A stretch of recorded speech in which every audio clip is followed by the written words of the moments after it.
he announced all these stars have been on the stage. I'm like, now you got Jeff and Ed to fill that void. Yeah, right on. Yeah, and right after lunch on top of that. So I know, perfect timing. Well, welcome everybody. Thanks for coming back after lunch.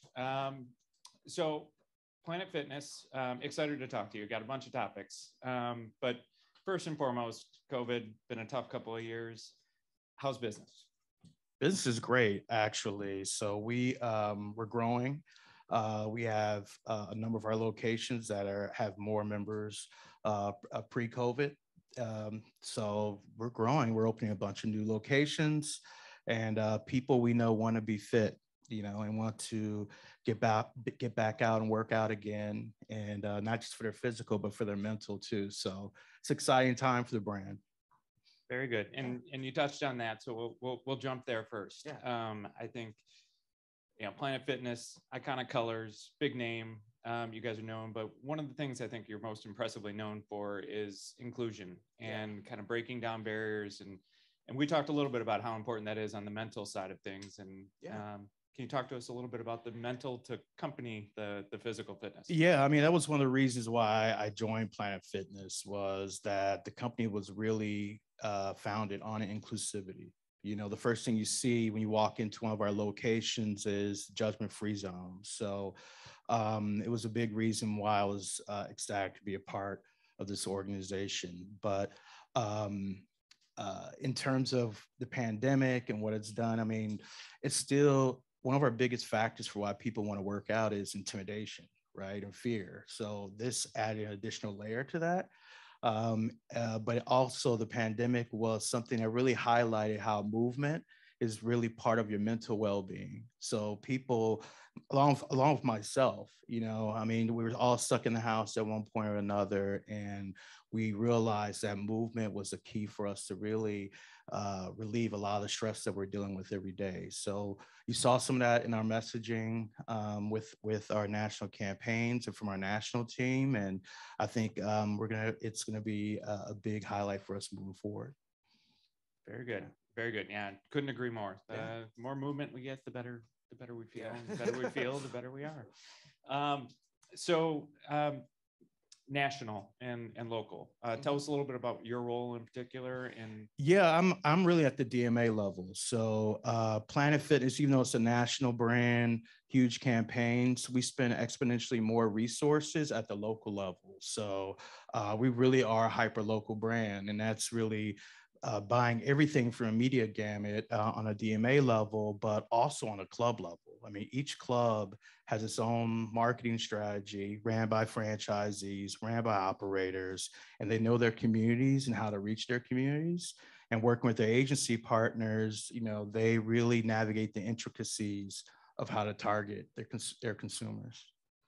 So if I'm hearing that right, you're buying a lot of varied media. Everything. It's almost scary. When I started working with the brand in 2019, I mean, and I looked at our media mix and what we're buying and how we were buying it. We buy almost everything from linear tactics to digital to direct mail, out of home, you name it. I mean, it really, the power is in the hands of the franchisees and in the markets. And there are different tactics that reach people differently where they are. There's some markets that are better for out of home than others. There are some markets where you can have great sponsorships because they're great sponsor partners. So we pretty much play in everything. And now the national side does a nice job, and you guys have some big endorsements, some big celeb endorsements, and some of those campaigns, obviously around New Year, New You, and some of those types of things. How do you connect that with so many varying media going on at the local level to the national campaigns, and how do you keep track of? Yeah, I mean, national really sets the tone for what we do, locally. They set the brand voice, but there's a lot of power in the hands of the co-ops and franchisees to really come up with their own partnerships. For instance, in Chicago, we partner with a lot of entities here that help drive our brand message. From the Bulls to Blackhawks are here to the White Sox to even local minor league teams. So ownership for the brand voice from an umbrella standpoint is with national, but it's really up to the local teams, our agency partners, the franchisees to amplify what's happening nationally. Okay, very good. And with that fragmentation, and that's kind of the tougher questions, but with all the fragmentation going on and all the different, we heard Travis up this morning even talking about all the various ways to buy video, right? There's there's a myriad of it. I have no clue about any of that. But I guess keeping an eye on KPIs. How do you simplify KPIs to know that your mix is working? Are you doing that at a campaign level, at a tactic level? When I started with the brand, it was really, in my mind, a very simple model. We're very transactional as a brand. I was talking to some of the folks of Empire too. Really, my job is to keep the upper funnel, full. So, we really measure success by how many people we're able to join during promotions and campaigns and how much it costs us. So it really boils down our KPI that's the most important is cost per join and how many people we're able to acquire as members during the time frame. Okay. So it's pretty simple when you think about it. We're not, it's on a local level. Yes, you're driving the brand, you're doing things, to make sure we're top of mind, but it's very transactional, Planet Fitness. So it's all about how many members we're able to acquire. Fairly straightforward performance metric. Makes sense. And then the intricacies on the local level of how do you optimize the media so we're doing it efficiently and effectively, and that's for the agency to figure out, with my help. But with your help and certainly some of the agency dynamics, which I'm sure a lot of us can speak to in the room throughout the pandemic, flexibility, adaptability, agility during the pandemic, being able to stop things on a day in a market. Things changed quickly. I mean, we went from really having annual plans. I'm sure the rest of you guys experienced this too, right? We had our annual plans done in September for the next year. Media is all planned out, looked all nice, and planned out like a nice little cake. And all of a sudden, that whole model just got blown up. I mean, we literally were planning media a couple of weeks ahead of time. I mean, and then you had, the complexities of, some of the mandates that were in place, down to municipality levels. So, some gyms were open, some were closed, some you had to wear a mask, some people didn't care. They just did whatever they wanted to do. So we had to become extremely nimble, and I don't think that's going away anytime soon. So I think the annual plan, yes, it's focused on promotions, driven at moments in time, but the planning has to continuously flex and it has to be extremely nimble. We're still in a pandemic. I mean, we have to be realistic about that. Things can change very quickly, for us. So we need partners that are able to quickly navigate us through these waters. Yeah. God bless our agency partners, by the way. I mean, I have to say, just give kudos. I started my career on the agency side, and it's hard work. And the fact that our agency partners helped navigate us through those waters, especially when our doors were closed, just kudos to them. I always give them credit for that. So anybody here with the agencies, I give them credit for that. And one, I gotta tee this up to you as a brag moment for you guys, because I was shocked when I learned this. How many doors closed, not temporarily, but permanently closed during the pandemic? Zero. So the industry as a whole lost about 25% of fitness and gym locations. We didn't lose a single one. Now, a lot of them were boutique brands, from Jazzercise to, CrossFit, et cetera. But that left a gaping hole in the marketplace. And through our matrix and our network with franchisees, our national team, through our agencies, we were able to navigate through that pretty well. So that was astounding. Yeah. And how many have heard Jazzercise recently? All right. Who's actually done Jazzercise? Don't be ashamed. I did. Do you, speaking a little bit deeper on the nimbleness of particularly in media, and previous lives, I'm an old dog in the space, but previous lives doing direct mail and things like that, it takes a little bit longer to plan. And when you need to be a little bit more nimble and things can change on a daily, weekly basis, do you think that has shifted your guys's plans much more digitally? In the longer term, is it gonna stick, or do you see it kind of ebbing and flowing back? I mean, the pandemic was definitely an accelerator for us moving our share of media over to our digital platforms, and that's where the consumer went. The consumer started diversifying how they got content, how they were engaging, where they were spending their time. And the fact that our digital, we were able to move that very quickly through the space is definitely shifted our share, from linear tactics to more digital. But linear is still a big part of our bread and butter mix. I mean, TV, radio. I mean, we know we're reaching our consumer that way, and that's not going away anytime soon. But definitely, we're seeing movement into the digital space. So, and those linear tactics have moved in that direction also. So, yeah, we're definitely macro trends that I think we've talked about a little bit throughout the day already today. Shifting into competition a little bit for Planet Fitness. Okay. You guys weathered the storm, didn't have to close a single door, which is phenomenal. But consumer behaviors shifted quite a bit. Yeah. A lot more working out at home. Yeah. How are you viewing the competitive landscape today versus how you previously were? And second part of that question is, how are you changing your tactics to address that? Yeah, I mean, when I started with Planet, it was a very different dynamic for me from the rest of my career. When I worked for Nike, it was Adidas, and Under Armour was our national competitor. McDonald's, it was Burger King, then Taco Bell was coming on. We don't truly, in my mind, have a big national competitors competing on the scale that we are. It's really hyper local, regional players, that we're competing with on a regular basis overall. At home fitness, which blew up during the pandemic. I think people really underestimated the power of the gym as part of your social ecosystem. The part of the gym being part of your community, and people just want to be with people. I mean, I'm ecstatic just to be in this room with people again. I was scared like the rest of us, right? And people see their gyms as a place to connect with their community, to see people, to engage with people, see what the hell people are wearing to work out, which I've seen some crazy things.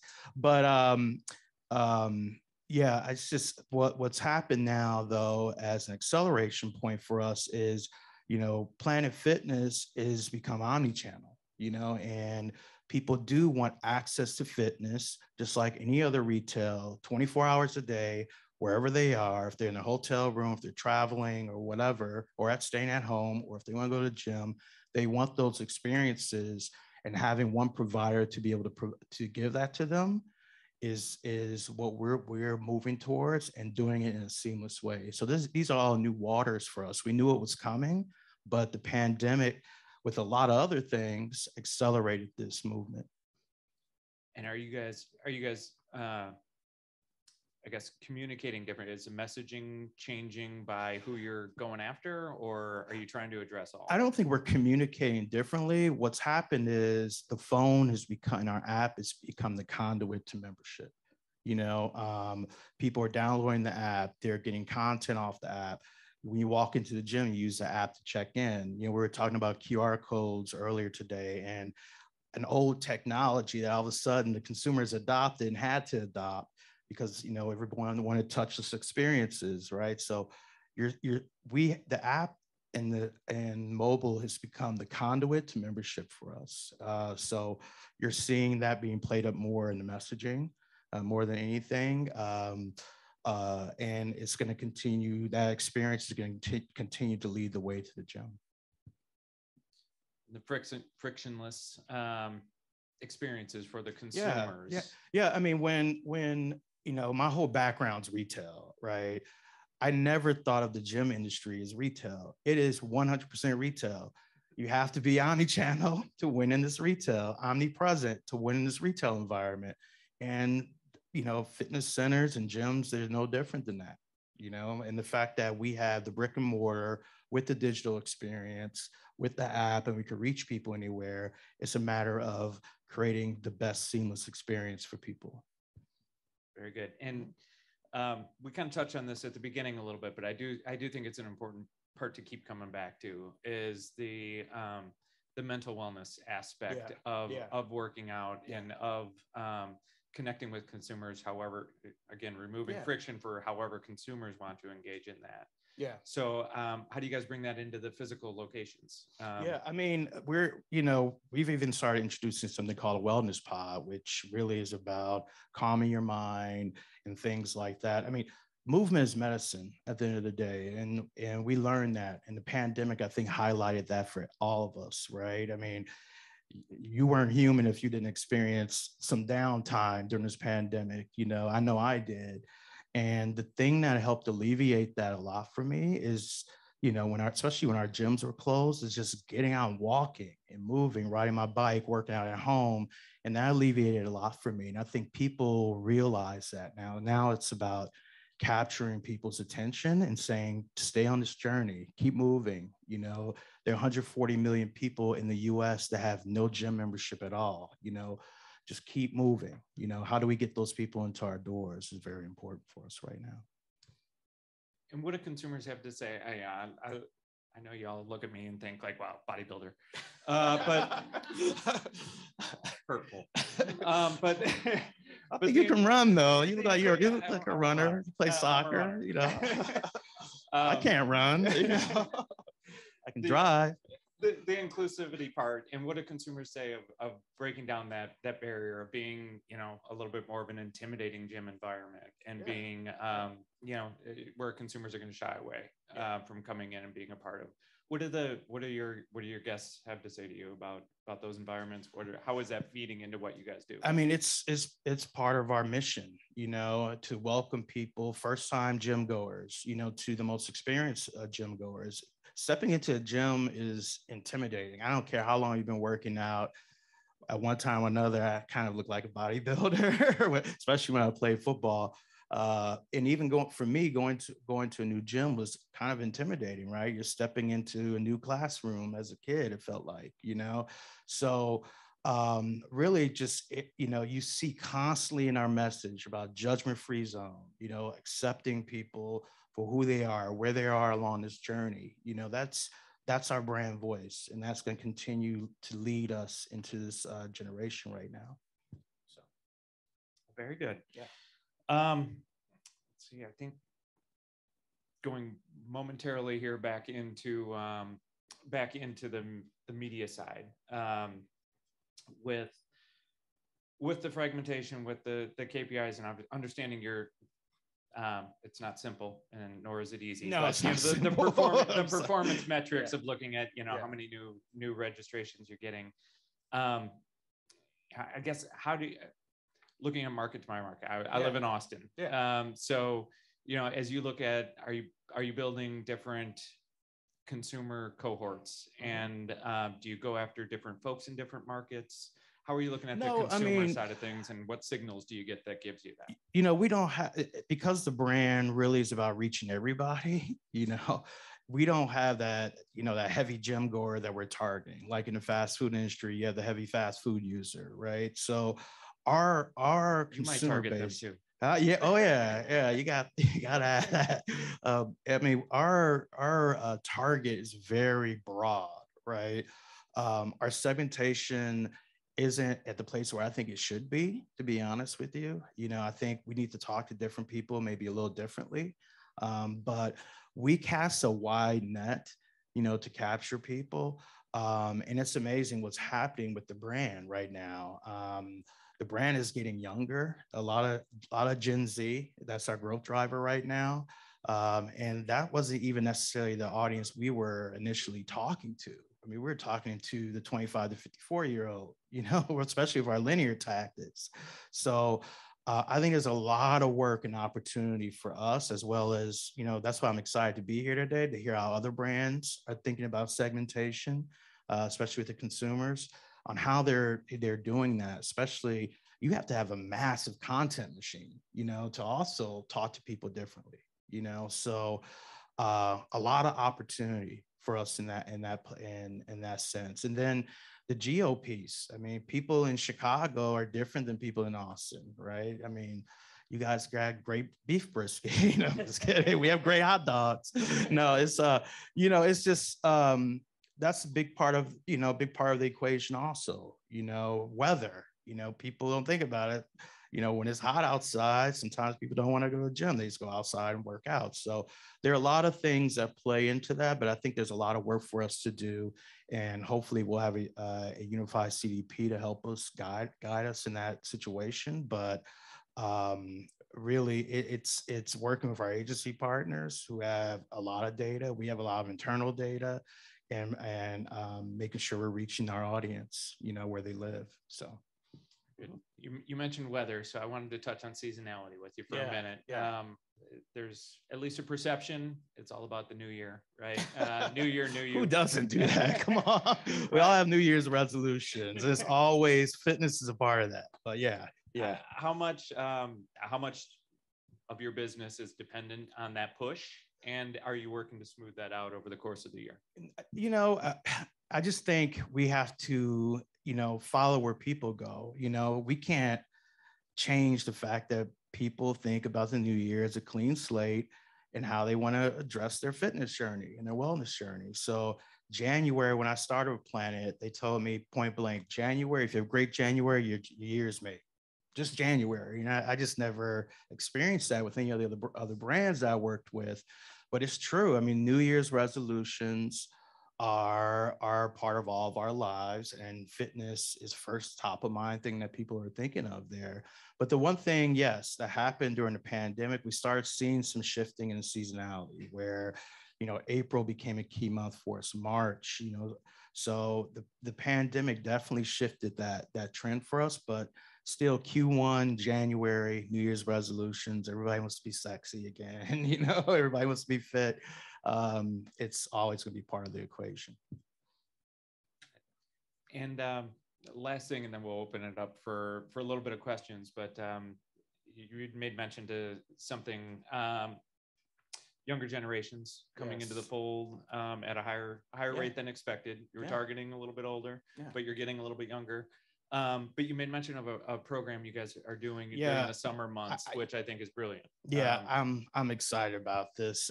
When I started with Planet, we had something called a Teen Summer Challenge where teenagers could work out in our gyms for free. So that goes back to accessibility, right? Like we need to have fitness accessible to everybody, not just to a few people, but to everyone. The pandemic put a kibosh on that for 2 years. It's back this summer. It's called the High School Summer Challenge, a High School Summer Pass. I'm sorry, and the response has just been amazing so far. I mean, I think we're going to blow our target away in terms of how many teams actually take part in this. We had close to 1 million the first time we did it. I think we're going to blow that number out of the water. And I'm just excited because it goes back to why I joined this brand, right? It was making fitness accessible. We build gyms from small towns to urban areas where competitors don't go. And the fact that we're opening it up to teenagers to come in for free, especially when their schools are closed. And a lot of these kids depend on their schools for fitness, right? And having access to a gym. And hopefully they can drag some of their parents with them too. I'm just ecstatic about the program, so. Thought it was so clever, but also a great service. Yeah. So I'm glad you're able to touch on that. And thanks. And I do think it's going to lower that threshold to, have them continue and be a lifetime member, right? Yeah, absolutely. I mean, that's not the core reason why we did this, but yes, that's going to be a product of that. I mean, for some of these kids, it's their first time really experiencing fitness and a professional environment like this with millions of dollars worth of equipment, a free trainer there, to help them understand the exercising and the movements and the things they need to be doing with the equipment. So yes, we are building lifetime value as a byproduct of this, but the core mission of it is just making fitness accessible, so I'm excited about it. and in a judgment-free zone. Yeah, Which, exactly. All the better. Well, if you're open to it, we've yeah, got a few minutes. Any questions for Ed from the room? Come on, don't be scared. Scared. Yeah.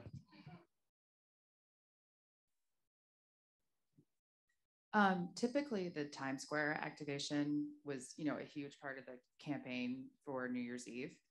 Is experiential going to continue as more live events come back? I mean, Times Square hasn't gone away. I mean, we're a big partner with that. Our national PR team and brand team, I don't see that going away for a long time. Experiential has always been a part of our mix, especially at the club level. I mean, we put on some amazing experiences at the club, from bringing in professional athletes to bringing in Joey Logano to you name it. It's always going to be a part of the mix, but you're seeing it more on a hyper local level and then through sponsorship too. So our sponsors, I mean, our vendor partners and the people that we sponsor, they put on kick-ass events. Why not just ingrain our brand in there in an authentic way, instead of us taking that on. But the New Year's Eve sponsorship, that's, we've continued to do that.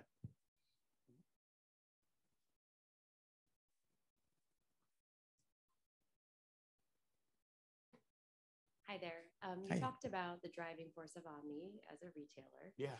You mentioned that, you talked about digital from a customer experience standpoint, wanting the brand to be present there. Do you care from an acquisition standpoint? Is a digital acquisition any more or less valuable to you as a brand? Or as you look at that cost per acquisition metric you talked about, how do you think about, omni-channel acquisitions? I mean, before, and this is crazy, and when I first started in 2019, most of our joins came at the gym location, right? Now that's been inverted, where it's real joining through your app has become the new way to join. So I think it's hard to attribute it in terms of a cost per join for us, because digital's become such the lower part of the funnel now, and everything's feeding into that. So it's hard, and it's not right to give digital all the credit for the acquisition, but it's all about, if a person can join any way they want to join, as long as they become a member, so. See what happens after lunch. People are getting that little sleepy vibe. All good. All good. Thinking about dinner. Yeah.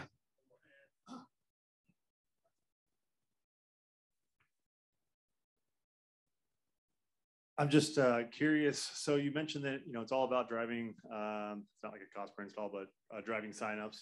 Do you guys also do anything in terms of retention? Oh, absolutely, absolutely. I mean, we have a benefits program, where people get discounts off from a lot of partners. We just signed Crocs, which was a big one for us, and it's gone gangbusters. We just announced one with Sam's Club.